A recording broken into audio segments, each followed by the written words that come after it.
خوابوں کی محبت میں گرفتار تھا کب سے، احادیث پڑھی میں نے جو قرآن پہ کیا غور، یہ راز کھلا مجھ پہ بہت جستجو کے بعد، خوابوں کا خدا اور کتابوں کا خدا اور۔ چلیں اب اسی کو میں غنیمت سمجھتے ہوئے وہ تیسرا کریٹیکل ایشو بھی آخر میں ڈسکس کر لوں، جو پچھلے ایک ویک کے اندر chairman P T I Imran Khan صاحب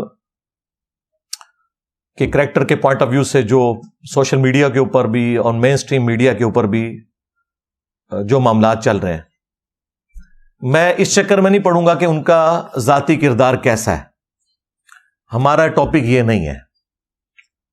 ہم یہ کہیں گے کہ جو لوگ اس ذاتی کردار کو اچھالنے کی کوشش کر رہے ہیں، ان میں بھی کئی ایسے لوگ ہیں جن کا کردار بھی اسی طرح کا ہوگا، یہ ٹاپک ہی الگ ہے۔ بات یہ ہے کہ ہم اپنی نوجوان نسل کو اس میڈیا کے ذریعے، سوشل میڈیا کے ذریعے کیا درس دے رہے ہیں۔ میرے لیے جو تکلیف دہ چیز ہے نا وہ یہ ہے، اس میں وہ سورہ النور کی آیت بڑی کریٹیکل ہے، ان الذین یحبون، بے شک وہ لوگ جو کہ اس چیز کو پسند کرتے ہیں، ان تشیع الفاحشۃ فی الذین آمنوا، کہ اہل ایمان میں فحاشی پھیل جائے، لہم عذاب علیم، ان کے لیے دردناک عذاب ہے، فی الدنیا والآخرہ، دنیا کی زندگی میں بھی اور آخرت میں بھی۔ جو بھی بے حیائی کو پروموٹ کرتے ہیں، وہ کسی قسم کی بے حیائی ہو، یہ جو کریکٹر اسیسینیشن والا معاملہ ہے خان صاحب کے دور میں بھی ہوتا رہا، مجھے پتا ہے، جب جج ارشد ملک نے سارا ڈرامہ کھول دیا کس طریقے سے وہ والی حکومت ختم کی گئی تھی، اور بعد میں خان صاحب بھی خود مان گئے کہ اس زمانے میں 2017 میں نواز شریف صاحب کو کیسے ہٹایا گیا تھا، تو اس کو بیک فٹ پہ کرنے کے لیے اس کی بھی ایک ویڈیو آپ کو پتا ہے باہر آ گئی تھی، اور اس وقت بھی آپ دیکھیں میں نے اس وقت بھی مخالفت کی تھی، یہ نہ ہو کہ یہ کہہ رہا ہوں کہ جی آج یہ مخالفت کر رہا ہے، میں نے اس وقت کہا تھا کہ یہ آپ غلط کام کر رہے ہیں۔ اس زمانے میں آیا کہ مریم نواز کی بھی کچھ تصویریں یا ویڈیوز بنائی گئی ہیں اندر، خان صاحب کی بھی خیر کچھ ویڈیوز بنی ہوئی ہیں، اللہ کا شکر ہے میں نے تو کوئی ویڈیو نہیں دیکھی، لیکن جو صحافی دیکھ چکے ہیں وہ بتاتے ہیں کہ اس طرح کی ویڈیوز ہیں، تو میری اس وقت بھی ویڈیو آئی تھی کہ یار یہ کام چھوڑ دیں۔ اور اب مجھے تو زیادہ افسوس یہ ہوا، یعنی جو سمجھدار قسم کے صحافی ہیں، شاہ زیب خان زادہ کو میں زیرو سے ملٹیپلائی نہیں کروں گا اس ایک انٹرویو کی وجہ سے جو انہوں نے خاور مانے کا کیا، میری یہ عادت نہیں ہے کسی کی ایک غلطی کی وجہ سے زیرو سے ملٹیپلائی کر دیا جائے، وہ تو صحابہ کرام سے بھی، اولو العزم قسم کے صحابہ سے بھی غلطیاں ہوئی ہیں، وہ چھوڑ دیں۔ انتہائی انٹیلیجنٹ اور سمجھدار قسم کا شارپ جرنلسٹ ہے، اس کے مقابلے کا کوئی نہیں ہے۔ یہ جو انہوں نے انٹرویو کیا 55 منٹ کا، اس کے بھی جو پہلے 30 منٹ ہے نا وہ فضولیات ہیں، جو آخری اس کے جو 25 منٹ ہیں وہ کمال کا کام کیا ہے۔ اس نے اس شخص کی 2 نمبری عوام کے سامنے رکھ دی ہے کہ پہلے وہ ویڈیوز میں کیا کہتا تھا وہ، اور اب وہ ویڈیوز میں کیا کہہ رہا ہے۔ کمال کا انٹرویو ہے، لیکن آخری جو 25-30 منٹ ہے، جو شروع کے بالکل بلو دی بیلٹ گفتگو، حالانکہ شاہ زیب کا مزاج ہی نہیں اس قسم کی گفتگو کرنا، پھر بھی اس نے بڑی کنٹرول گفتگو کی ہے، اس کے باوجود ظاہر ہے وہ گفتگو ہی ایسی ہے کہ جب آپ کیچڑ میں کوئی پتھر پھینکیں گے تو چھینٹیں تو اڑیں گی، اور وہی چیزیں اس میں سے اڑیں، وہ جس قسم کی غلیظ گفتگو، میں تو اسے ریپیٹ بھی نہیں کرنا چاہتا۔ تو میں تو بالکل ان چیزوں کے حق میں نہیں ہوں کہ اس طرح کے انٹرویوز ہمارے مین میڈیا کے اوپر لائے جائیں، غلاظت کے اوپر مبنی۔ پولیٹیکل اختلاف پہ لانا ہے، پریس کانفرنسز کرنی ہے، کسی نے اپنی مرضی سے کرنی ہے یا کسی کے زور پہ، وہ ضرور کرے یار، جو مرضی کرنا ہے۔ پہلے بھی تم ایک گند میں تھے، اب دوسرے گند میں آ گئے ہو، ہمیں پتہ ہے، نہ کوئی پاکستان کے ساتھ مخلص ہے، اس طرح کے پولیٹیکل لوٹے جو بینیفٹ اٹھانے کے لیے کبھی ایک جماعت میں کبھی دوسری جماعت میں، ہمیں کوئی غرض نہیں اس سے، لیکن جو اس قسم کی بے حیائی کے اوپر مبنی باتیں ہوتی ہیں، کسی کی ذاتی باتیں، چاہے وہ درست بھی ہوں، تب بھی ان کو میڈیا میں اس طریقے سے ڈسکس کرنا، یہ ہم اپنے بچوں کو کیا میسج دے رہے ہیں؟ پھر ایک شخص جو ابھی جیل کے اندر ہے وہ اپنا دفاع بھی نہیں کر سکتا، میں کہتا ہوں باہر بھی ہو تب بھی یہ نہیں کرنا چاہیے۔ ابھی یہ 3-4 دن پہلے وہ کوئی کتاب بھی کسی ایک جو خود بھی ماشاءاللہ اس عورت کا کریکٹر کیا ہے انورٹڈ کامز میں، یعنی پاکستان، اسلامی جمہوریہ پاکستان میں اس قسم کی کتابیں ان کی رونمائی ہو رہی ہے، اور چلے رونمائی ہو گئی ٹھیک ہے، ان کو بھی حق ہے رہنے کا، لیکن اس کو میڈیا میں اجاگر کرنا یہ تو قانوناً بھی غلط ہے. اور پھر عمر چیمہ، طلعت حسین، یہ وہ صحافی ہیں جو سنجیدہ بیسک ہیومن رائٹس میں بلیو کرنے والے لوگ، وہ بھی ادھر اندر بیٹھے ہوئے ہیں. اب وہ لاکھ صفائیاں دیں جی ہم تو صحافی ہیں، ہم نے تو ہر جگہ جانا ہے. یار آپ لوگوں کا لیول ہے کہ ان لوگوں کے پاس جا کے بیٹھیں، یار ان لوگوں کی باتیں سنیں. پولیٹیکل اختلاف ضرور کریں، لیکن وہی کام جن کو آپ کچھ عرصہ پہلے تک کنڈیم کرتے تھے، اب ان کاموں میں آپ خود حصے دار بن گئے. یہی صحافی ہمیں اس وقت بتاتے تھے، بالکل ٹھیک بتاتے تھے، جو کچھ خان صاحب کر رہے تھے، نیب کے ذریعے اپنے مخالفین کو اٹھواتے تھے، پی کا آرڈیننس کا ظلم، اسی طریقے سے ارشد ملک کی وہ بے حیائی پہ مبنی ویڈیو، اور یہ سارا کچھ. اور یہ کہتے تھے یہ کوئی انسانیت ہے کیا؟ یہ پاکستان کی نوجوان نسل کو آپ نے تباہ و برباد کرنا ہے. گالی گلوچ کا کلچر نوجوانوں میں راسخ کر دیا ہے. بالکل ہم آپ کے ساتھ ہیں، آپ ٹھیک کہہ رہے تھے، لیکن اب بھی آپ کھڑے ہو نا کہ اب جو کچھ ہو رہا ہے، اب بھی جو لوگ ماورائے عدالت اٹھائے جا رہے ہیں ان کے حق میں بولتے ہیں، لیکن اتنے شد و مت سے نہیں جس طرح بولنا چاہیے. اور اس طرح کی جو بے حیائی پہ مبنی ایکٹیویٹیز ہیں، یار اللہ سے ڈر جاؤ، خدا کے لیے مرنا ہے، اللہ کو جواب دہ ہونا ہے. مطلب ہم دنیا میں تو اپنی چلیں غصہ نکال لیں گے، لیکن اس میں سے نکلنا کچھ نہیں ہے. میں تو حیران ہوں اپنے بڑوں کے اوپر کہ وہ یہ ساری کی ساری چیزیں ہونے دے رہے ہیں. اس کے اوپر کوئی از خود نوٹس ہمارے چیف جسٹس صاحب بھی نہیں لے رہے. جن چیزوں پہ انہوں نے آتے ہی جو کیس لگائے ہیں وہ لگنے چاہیے تھے. فیض آباد دھرنے والا، بالکل قوم کو پتہ چلنا چاہیے کہ قوم کے ساتھ کیا دھوکہ ہوتا رہا. پرانی اسٹیبلشمنٹ نے جو کچھ کیا پتہ چلنا چاہیے. بہت اچھا کیا کیس لگایا. پھر الیکشن والا بھی کیس لگایا، بہت اچھا کیا. لیکن جو مسنگ پرسنز کے کیس ہیں، خواہ وہ بلوچستان کے ہوں خواہ وہ پی ٹی آئی کے ہوں. اب یہ علیحدہ بات ہے کہ جب بلوچستان کے ہوتے تھے تو پی ٹی آئی کے وہ فرنٹ مین صحافی، جن میں ہمارے وہ بھائی عمران ریاض صاحب بھی شامل ہیں، جو اس وقت اسٹیبلشمنٹ کے حق میں وی لاگز بنایا کرتے تھے کہ جی یہ کچھ نہ کچھ تو کیا ہوگا تبھی یہ لوگ اٹھائے جاتے ہیں بلوچستان کے. تو بھائی یہ ہو جاتا ہے پھر، چاہے بلوچستان سے کوئی مسنگ ہے، چاہے پی ٹی آئی سے کوئی مسنگ ہے، چاہے نون لیگ سے ہے، پیپلز پارٹی سے ہے، قانوناً ماورائے عدالت کوئی بھی چیز نہیں ہونی چاہیے. نہ کوئی ادارہ کرے، نہ کوئی مذہبی جماعت کرے. بالکل سیدھی سی بات ہے. ایک اصول کے اوپر کھڑے ہوں، پہلے مسلمان بنے، پھر پاکستانی بنے، اور اس کے بعد آپ نے اسٹیبلشمنٹ کا اعلی کار بننا ہے، ان کا بنے، پی ٹی آئی کا یا نون لیگ کا یا پیپلز پارٹی کا اعلی کار بننا ہے، وہ بعد میں بنے. پہلے آپ اپنی جو کمٹمنٹ ہے نا وہ پوری کریں جو اللہ کے ساتھ ہے اور جو اس ملک کے ساتھ ہے، اس ملک کے آئین کے ساتھ ہے. یہ اپنی باقی جو ایفیلیشنز ہیں نا ان کو بعد میں لے کے آئیں. لیکن ہم لوگ جو ہے نا اپنے ذاتی مقاصد کو پہلے نمبر پہ رکھتے ہیں، باقی ساری چیزوں کو بعد میں لے کے آتے ہیں، اور پھر وہ دیکھ لیں اب کیا اشر ہو رہا ہے. ساروں نے مزہ چکھ لیا. ہاں علی بھائی آپ کو نہیں پتا، فوج کے بغیر تو ہم رات کو سو نہیں سکتے. اب تو فوج کے ساتھ بھی نہیں آپ سو سک رہے جیلوں کے اندر. ہاں ٹھیک ہے. تو نہ اتنا آگے جائیں کہ یار ہمارے جیسے لوگوں کے لیے بھی آواز اٹھانا آپ کے لیے مشکل ہو جائے. پہلے ہی سے آپ کو سمجھا رہے تھے کہ یار حساب سے چلیں، یہ کوئی طریقہ نہیں ہے. جھوٹے الزامات لگا کے آپ اپنے معاملات کو کتنا عرصہ چلا سکتے ہیں؟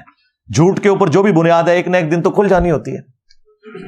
تو اور آخر میں وہی بات کروں گا جو ہر سال میں 14 اگست کے اوپر بھی میسج دیتا ہوں. چلے آج میں 26 نومبر 2023 کو بھی میسج دوں گا کہ خدا کے لیے ہر بندہ اپنا کام کرے. ہاں آرمی چیف کا کام جو ہے وہ کرے، چیف جسٹس کا جو کام ہے وہ کام بس وہی کام کرے، اور پرائم منسٹر کو یہ دونوں اپنا اپنا کام کرنے دیں. پرائم منسٹر بیچارہ ہمیشہ پوری زندگی اس چیز کے ساتھ ہی اپنی زندگی گزارتا ہے کہ میں نے آرمی کو کس طریقے سے سیٹسفائی کرنا ہے، میں نے جوڈیشری کو کس طرح سیٹسفائی کرنا ہے، اور وہ اپنا کام کر ہی نہیں سکتا. کوئی بھی ہو پرائم منسٹر، اب تو سب کو ہاتھ لگ چکے ہیں اللہ کے فضل سے. تو سارے اپنا اپنا کام کریں. جب تک ہم اپنا اپنا کام نہیں کریں گے ایمانداری کے ساتھ، اس وقت تک یہ ملک آگے نہیں جا سکتا. اور جب ہم اپنا کام نہیں کر رہے ہوتے تو یقیناً ٹائم تو آپ نے پاس کرنا ہے، پھر دوسروں کا کام کر رہے ہوتے ہیں. اور جب دوسروں کا کام کرتے ہیں تو اپنا کام بھی رہ جاتا ہے اور دوسروں کا خراب ہی ہوتا ہے، وہ بنتا کوئی نہیں. جس کو میں کہتا ہوں لچ فرائی کرنا، یہ لچ فرائی کرنا چھوڑ دیں. باقی جو ملک کی اکانومی ہے ظاہر ہے اتنی آسانی سے تو یہ اب اٹھنے والی نہیں ہے. میں نے تو اپنے بھائی جو ہیں فیصل وڈائچ صاحب، جو دیکھو سنو جانو والا کرتے ہیں چینل، ان سے بھی میں نے ریکویسٹ کی تھی. انہوں نے میری ریکویسٹ کے اوپر ایک پروگرام ریکارڈ کروایا ہے. سلمان شاہ صاحب، سلمان شاہ ہی نام ہے نا ان کا، ہاں سلمان شاہ صاحب، جو مشرف دور میں بھی اسی فیلڈ میں رہے ہیں وزیر، ان کے ساتھ ایک انہوں نے نا پوڈ کاسٹ کی ہے آلموسٹ 1 گھنٹے کی، اس میں انہوں نے کچھ سولوشن دیے ہیں کہ اکانومی کیسے اوپر جائے. میں نے تو سارے صحافیوں کو بھی کہا، ان کو اسپیسیفک نہیں کہا، وہ پڑھا لکھا بندہ ہے فیصل وڈائچ، میں نے کہا یار رونے تو سارے روتے ہیں، آپ بتاؤ نکلنا کیسے ہے، یہ بھی بتاؤ نا. آپ دیکھو سارے افلاطون بٹھائے ہوتے ہیں ٹی وی چینلز کے اوپر بھی کہ جی یہ خراب ہو گیا وہ، میں نے کہا نکلیں گے کیسے. تو انہوں نے کچھ سولوشنز دی ہیں، کچھ میں نے بھی سجیسٹ کیے تھے کہ سب سے پہلے تو ہماری سیکیورٹی کی جو صورتحال ہے جب تک یہ بہتر نہیں ہوتی فارن انویسٹمنٹ یہاں نہیں آ سکتی. سیدھی سی بات ہے، جہاں ہم خود محفوظ نہیں ہے وہاں باہر کا کوئی بندہ آ کے انویسٹمنٹ کہاں سے کرے گا، خواہ وہ ٹورزم کی فارم میں ہو یا کوئی یہاں پہ انڈسٹری لگانے والا معاملہ ہو. اس کے بعد سٹیبلٹی بھی آنی چاہیے، جو میں شروع سے کہہ رہا ہوں کہ 2 چارٹر لکھے جانے چاہیے. چارٹر آف ڈیموکریسی کہ کوئی کسی کی ٹانگ کھینچ کے گورنمنٹ کو نہیں گرائے گا، جس طرح 2017 میں ہوا اور 2022 میں ہوا. دوسرا چارٹر آف اکانومی کہ گورنمنٹ بدل بھی جائے تب بھی جب ایک گورنمنٹ کوئی ڈیسیژن کرے اکانومی کے پوائنٹ آف ویو سے وہ چلتا رہے گا، وہ چینج نہیں ہوگا، وہ ساری کی ساری جماعتیں بیٹھ کے اس کے اوپر ڈیسیژن کریں. اور 5 دفعہ اسمبلیوں کو ایک انسانوں کی طرح وقت پورا کرنے دیں، پھر انشاءاللہ تعالیٰ کوئی معاملات سٹیبلٹی کی طرف جائیں گے. اس کے بعد جو امیر لوگ ہیں ان سے ٹیکس لیا جائے. غریب تو بےچارہ صابن کی ٹکیا کے اوپر بھی دے رہا ہے ٹیکس، پیٹرول کے اوپر بھی 1 لیٹر موٹر بائک میں ڈلواتا ہے نا تو بےچارہ وہ آلموسٹ 1/3 حصہ اور بعض اوقات آدھا حصہ ٹیکسز میں دے رہا ہوتا ہے. اور جو مہنگی گاڑیوں والے ہیں وہ بھی اتنا ہی ٹیکس دے رہے ہوتے ہیں. اور کاروباری طبقہ تو آپ کو پتہ ہے وہ تو ٹیکس چوری کر رہا ہوتا ہے. سیدھی سی بات ہے، آپ کی کتنی سٹیل ملز اور باقی ان لوگوں کے بجلی کے بل دیکھیں آپ تو آپ حیران ہو جائیں گے. اور جب یہ کریک ڈاؤن شروع ہے تو کاروباری چھوڑ دے، غریب بھی جو ہے نا بجلی چوری کر رہا ہے، امیر تو کر ہی رہا ہے. تو یہ جو چوریوں والا معاملہ ہے یہ بھی رکے، فوری انصاف والا معاملہ ہو. ٹیکسز جب تک نہیں ہوں گے ملک نہیں اٹھے گا، ٹیکس کے بغیر نہیں ہو سکتا. زکوٰۃ کا نظام اس صورت میں ہوگا جب ایمانداری کے ساتھ لوگ زکوٰۃ گورنمنٹ کو دیں اس امید کے اوپر کہ گورنمنٹ صحیح جگہ خرچ کرے گی، اور وہ ہمیں تو کوئی امید نہیں ہے لہٰذا ہم تو اپنی زکوٰۃ خود ہی دیں گے. سارے اس لیے خود دیتے ہیں. اب دوسرا ذریعہ وہ ٹیکسز والا ہے. یورپ امریکہ کی ہم بات کرتے ہیں تو بھائی وہاں 40% ٹیکس دیتے ہیں اپنی انکم کا. 100 میں سے 40 روپے گورنمنٹ کو دیتے ہیں، 60 روپے اپنے پاس رکھتے ہیں. تو لیکن گورنمنٹ بھی تو ان کو ساری فیسلٹیز دیتی ہے نا. یہاں پہ ایسی صورتحال نہیں ہے. ایک صحت کارڈ شروع ہوا تھا وہ بھی آلموسٹ آخری سانسیں لے رہا ہے. ٹھیک ہے، بے نظیر انکم سپورٹ پروگرام جو ہے وہ ماشاءاللہ چل رہا ہے. تو کچھ چیزیں چل رہی ہیں لیکن زیادہ تر چیزیں تو اپنی موت خود مر جاتی ہیں. ابھی پچھلے دنوں میں خبروں میں دیکھ رہا تھا کہ پنڈی اسلام آباد کے 6 ہاسپٹلز کے پاس بجٹ ہی ختم ہو گیا. وہ جو غریب لوگ علاج کرواتے تھے وہ کہتے ہیں ہمارے پاس اب پیسے نہیں کہاں سے. ظاہر ہے ملک کمائے گا تو خود بھی کھائے گا اور کسی کو کھلائے گا نا.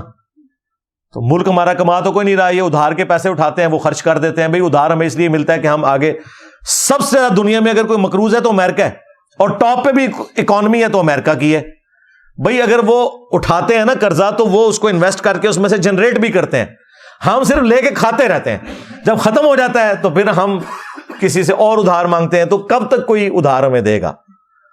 پہلے تو ہم دنیا کی ضرورت رہے ہیں کرائے کے قاتل بننے کی وجہ سے، اب دنیا کو ہماری ضرورت نہیں ہے. انہوں نے اپنے معاملات خود سیٹل کر لیے. آپ دیکھ لیں طالبان نے بھی اپنی صلح کر لی ہے امریکہ کے ساتھ، اور وہ کیسے اپنے عہد کے اوپر ماشاءاللہ پکے ہیں کہ فلسطین کے حق میں ایک بیان بھی نہیں دیا.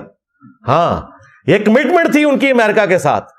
قطر میں جب یہ فائنل ان کے ہینڈ اوور کیا گیا انہوں نے کہا حضرت آپ کو غلط فہمی ہوئی ہے، یہ پشتون موومنٹ ہے، آپ اس کو اسلامک جہاد نہ کہیں، ہم اپنی آزادی کے لیے جنگ لڑ رہے ہیں، اس کا اسلام سے کوئی تعلق نہیں ہے. دنیا میں کہیں مسلمانوں پہ ظلم ہوگا ہم کوئی بیان نہیں دیں گے. اللہ کے فضل سے نہ کشمیر کے لیے کوئی بیان آتا ہے ان کا، ہاں انڈیا سے وہ پینگے بڑھا رہے ہیں، اور نہ فلسطین کے لیے کوئی بیان آتا ہے. ہمیں تو یہاں بتایا گیا تھا کہ یہ جناب کوئی خلافت راشدہ قائم ہو گئی ہے، ایک بریگیڈ انہوں نے قائم ہوتے ہی جو ہے نا بھیج دینی ہے وہاں کشمیر فتح کرنے کے لیے اور ایک فلسطین کے لیے. لو سامو چھڑ دو یار، جو کچھ آپ کو بتایا جا رہا ہے ایسا نہیں ہوتا، ایسا تو نہیں ہوتا. ہاں ہاں وہ ساری کی ساری امیدیں تو بڑھ گئیں، یعنی کہ مر گئیں. ٹھیک ہے نا، ایسا تو نہیں ہوتا یار. میں نے کہا چلیں آپ کو اتنی خوش گفتگو کے بعد ہنسا دیں. ٹھیک ہے جی. صلو علی محمد و آل محمد. اللہم صلی علی محمد وعلی آل محمد واصحاب محمد وازواج محمد وامت محمد اجمعین الی یوم الدین. آمین. اللہم انی اسألک بانک انت اللہ لا الہ الا انت الاحد الصمد الذي لم يلد ولم يولد ولم يكن له كفوا احد وإلهكم إله واحد لا إله إلا هو الرحمن الرحيم ألف لام ميم الله لا إله إلا هو الحي القيوم. اللهم صل على محمد وعلى آل محمد. اللهم ربنا آتنا في الدنيا حسنة وفي الآخرة حسنة وقنا عذاب النار. ربنا آتنا من لدنك رحمة وهيئ لنا من أمرنا رشدا. ربنا هب لنا من أزواجنا وذرياتنا قرة أعين وجعلنا للمتقين إماما. اللهم اغفر لحينا وميتنا وشاهدنا وغائبنا وصغيرنا وكبيرنا وذكرنا وأنثانا. اللهم من أحييته منا فأحيه على الإسلام ومن توفيته منا فتوفه على الإيمان. اے اللہ جن جن بھلائیوں کا سوال تیرے محبوب صلی اللہ علیہ وآلہ وسلم نے تجھ سے کیا، ہمارے حق میں، ہمارے ماں باپ کے حق میں، پوری امت کے حق میں قبول منظور فرما. جن جن چیزوں کے شر سے تیرے محبوب صلی اللہ علیہ وآلہ وسلم نے تیری پناہ طلب کی، ہمیں، ہمارے ماں باپ کو، ہمارے بیوی بچوں کو، پوری امت کو ان چیزوں کے شر سے اپنی پناہ عطا فرما. خصوص بالخصوص چائنا میں، انڈیا میں، فلسطین میں، کشمیر میں، یمن میں، افغانستان میں، عراق میں، شام میں، پاکستان میں بھی جہاں کئی مسلمان تکلیف میں مبتلا ہیں، غیب سے ان کی عزت، آبرو، جان و مال کی حفاظت فرما. اے اللہ ختم نبوت صلی اللہ علیہ وآلہ وسلم کی برکت سے جو نبیوں والا کام اس امت کو شفٹ ہوا، ہمیں پوری ایمانداری کے ساتھ قرآن و سنت کی دعوت کو عام کرنے کی توفیق عطا فرما. حاضرین کے دلوں میں جو جو نیک اور جائز دعائیں ہیں قبول فرما. حاضرین کے جو چھوٹے بڑے رشتہ دار بیمار ہیں انہیں شفائے کلی عطا فرما. جو فوت ہو چکے ان کی مغفرت فرما. اے اللہ ہمیں بھی اپنی موت سے پہلے قبر و آخرت کی تیاری کرنے کی توفیق عطا فرما. سبحان ربک رب العزت عما یصفون وسلام علی المرسلین والحمد للہ رب العالمین.